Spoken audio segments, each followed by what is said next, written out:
প্রথমে বিশেষ খবর। কেন্দ্রীয় মন্ত্রিসভা শতাধিক শিল্প পার্কের উন্নয়নে ভারত ঔদ্যোগিক বিকাশ যোজনা ভাবিয়া অনুমোদন করেছে।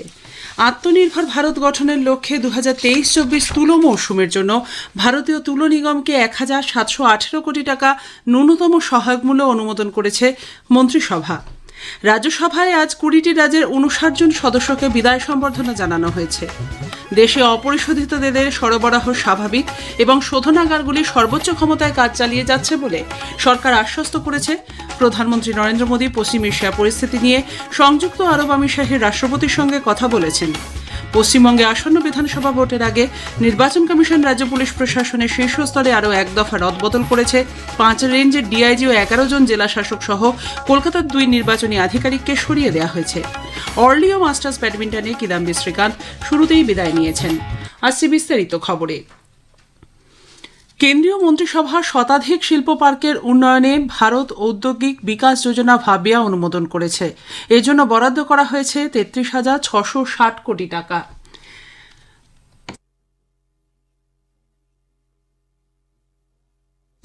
তথ্য সম্প্রচার মন্ত্রী অশ্বিনী বৈষ্ণব আজ নতুন দিল্লিতে সাংবাদিকদের বলেন, এই যোজনার লক্ষ্য হল বিশ্বমানের শিল্প পরিকাঠামো গড়ে তোলা, পাশাপাশি দেশের ম্যানুফ্যাকচারিং ক্ষেত্রে সম্ভাবনা আরও উজ্জ্বল করে দেশের উন্নয়ন ত্বরান্বিত করতেও এই উদ্যোগ নেওয়া হয়েছে। প্রতি একর জমিতে 1 কোটি টাকা পর্যন্ত বিনিয়োগ করে 100 থেকে 1000 একর জমিতে এই শিল্প পার্ক গড়ে তোলা হবে। এছাড়াও কেন্দ্রীয় মন্ত্রী আরও নানা উদ্যোগের কথা আজকের বৈঠকে ঘোষণা করেন। आज 4 बड़े ऐतिहासिक फैसले लिए गए। पहला है 11,712 करोड़ रुपए का जो सपोर्ट मिला उसके रीइंबर्समेंट से रिलेटेड मैटर्स आज अप्रूव हुए। चौथा, बाराबंकी से बहराइच इसका access controlled 4 lane highway 6,969 crore rupees के इन्वेस्टमेंट से अप्रूव हुआ और small hydro power development scheme आज अप्रूव हुई। মন্ত্রিসভা আত্মনির্ভর ভারত গঠনের দৃষ্টিভঙ্গি সাকার করে তুলতে 2023-24 তুলো মৌসুমের জন্য কটন কর্পোরেশন অফ ইন্ডিয়া বা ভারতীয় তুলো নিগমকে 1,718 কোটি টাকা ন্যূনতম সহায়ক মূল্য বা এমএসপি অনুমোদন করেছে। মন্ত্রী বলেন, এর উদ্দেশ্য হল দেশজুড়ে তুলো চাষিদের সরাসরি সহায়তা প্রদান। এর ফলে বিশেষত যখন এমএসপি বাজার দরের তুলনায় কম থাকবে তখনও তুলো চাষিদের স্বার্থ সুরক্ষিত থাকবে। এদিকে মন্ত্রিসভা 2026-27 থেকে 2030-31 পর্যন্ত ছোট জল বিদ্যুৎ উন্নয়ন প্রকল্পেও ছাড়পত্র দিয়েছে। রাজ্যসভায় আজ 20টি রাজ্যের 59 জন সদস্যকে বিদায় সম্বর্ধনা জানানো হয়। এদের মধ্যে 9 জন মহিলা সদস্য রয়েছেন।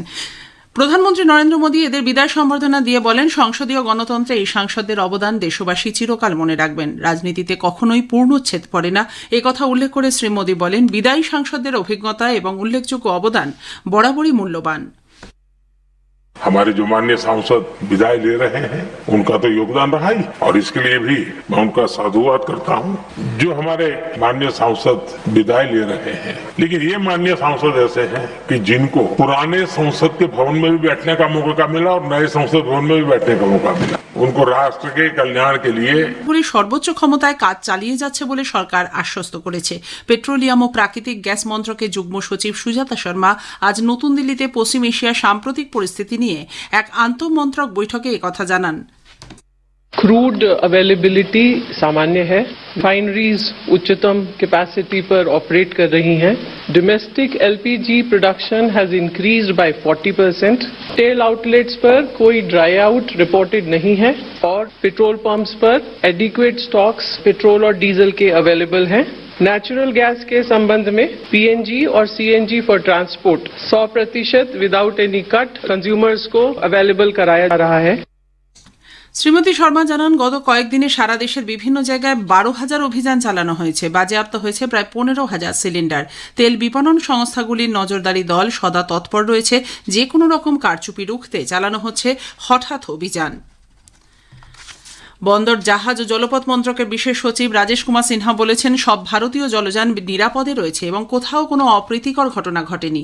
গত 24 ঘণ্টায় 25 জন ভারতীয় নাগরিক বিভিন্ন বন্দর থেকে দেশে ফিরেছেন। 24 ঘণ্টার কন্ট্রোল রুমে আসা 125টি ফোন কল এবং 450 ইমেলের দ্রুত জবাব দেওয়া হয়েছে। শিবালিক এবং নন্দাদেবী থেকে প্রয়োজন মতো তেল শোধনাগারে নিয়ে যাওয়ার জন্য বিশাখাপত্তনম বন্দরে অতিরিক্ত 2500 বর্গ কিলোমিটার এলাকা প্রস্তুত রাখা হয়েছে। সমুদ্রপথে বাণিজ্যিক পরিবহন, জাহাজ চলাচল এবং নাবিকদের কল্যাণে মন্ত্রক নিবিড় নজর রেখে চলেছে বলে শ্রী সিনহা জানান। এদিকে অপরিশোধিত তেল নিয়ে জাগলার্কি নামে একটি বিরাট ভারতীয় জাহাজ আজ সকালে গুজরাতের মুন্দ্রা বন্দরে পৌঁছেছে। সংযুক্ত আরব আমিরশাহী থেকে আসা ওই জাহাজে প্রায় ৮১,০০০ মেট্রিক টন উচ্চমানের তেল রয়েছে।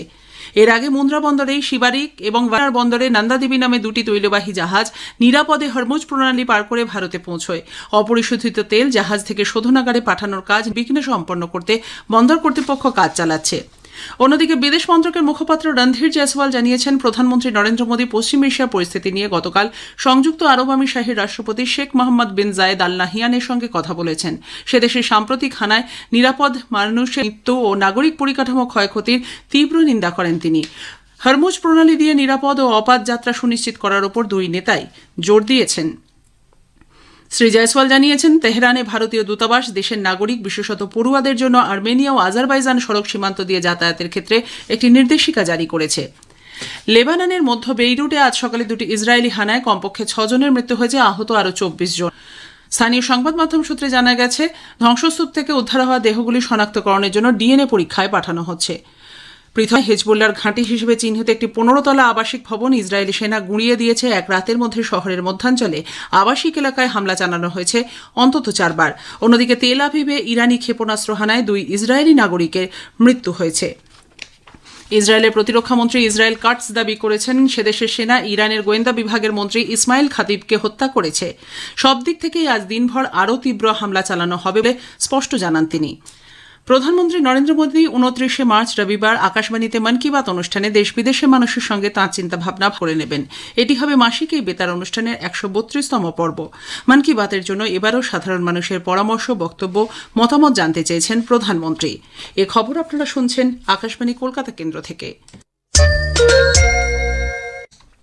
আমাদের সংবাদ শোনা যাবে ইউটিউব চ্যানেল আকাশবাণী সংবাদ বাংলা, ফেসবুক ও ইনস্টাগ্রাম আকাশবাণী সংবাদ কলকাতা এবং এক্স হ্যান্ডেল AIR নিউজ কলকাতাতে।